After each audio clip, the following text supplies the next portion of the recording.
ويسألونك ويتمنون أن تحقق أمانيهم يا ذا الجلال والإكرام. اللهم لا تردنا وإياهم خائبين، ولا من رحمتك محرومين، ولا عن بابك مطرودين. ربنا آتنا في الدنيا حسنة وفي الآخرة حسنة وقنا عذاب النار.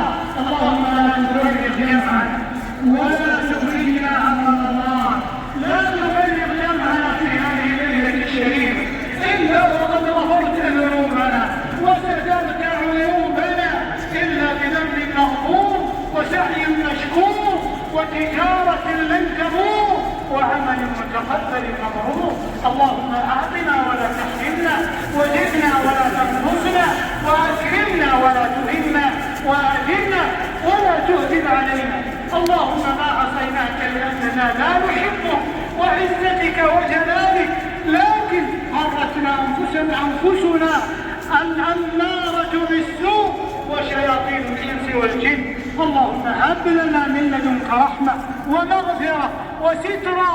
اللهم تقبل توبتنا واغسل حوبتنا واختم بالصالحات أعمالنا وتول أمرنا.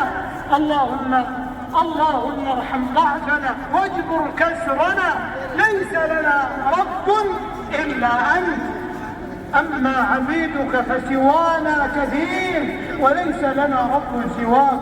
اللهم اشملنا بعفوك ورحمتك ومغفرتك في هذه الليالي الشريفة، وأعتق رقابنا، أعتق رقابنا، أعتق رقابنا من النار برحمتك يا عزيز يا غفار. اللهم إنا نعوذ برضاك من سخطك ومن معافاتك من عقوبتك وبك منك، لا نحصي ثناء عليك أنت كما أثنيت على نفسك. اللهم أصلح وسائل الإعلام ومناهج التعليم في كل البلاد، اللهم اجعلها خيرا وبركة للمسلمين أجمعين يا رب العالمين.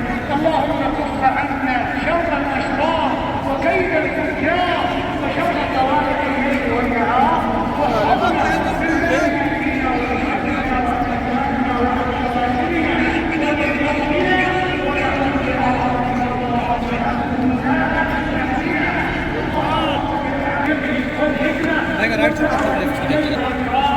اللهم إنا نسألك أن تتقبل القرآن كنت وقضاء أو محرومين أو معتدين يا رب العالمين.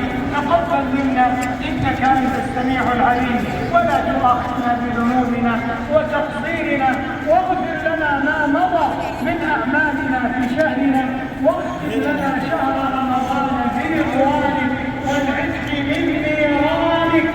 اللهم لا تجعل هذا المكان آخر عهد بها الشريعة. اللهم وفق المسلمين جميعا بالذكر هذا البيت الشريف ومواهبه ومصلاته ومن هذا البيت تعظيما وتشريفا وتكريما ومهابة وجرة.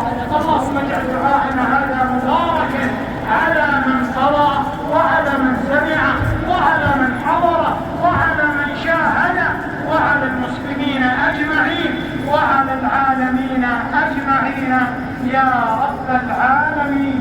ربنا تقبل منا إنك أنت السميع العليم، وتب علينا إنك أنت التواب الرحيم، واغفر لنا ولوالدينا ووالديهم وجميع المسلمين والمسلمات الأحياء منهم والأموات، إنك سميع قريب مجيب الدعوات.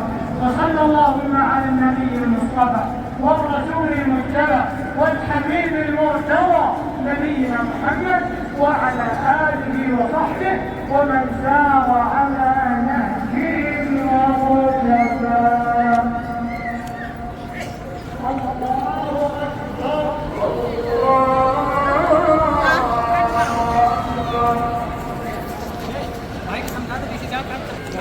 الله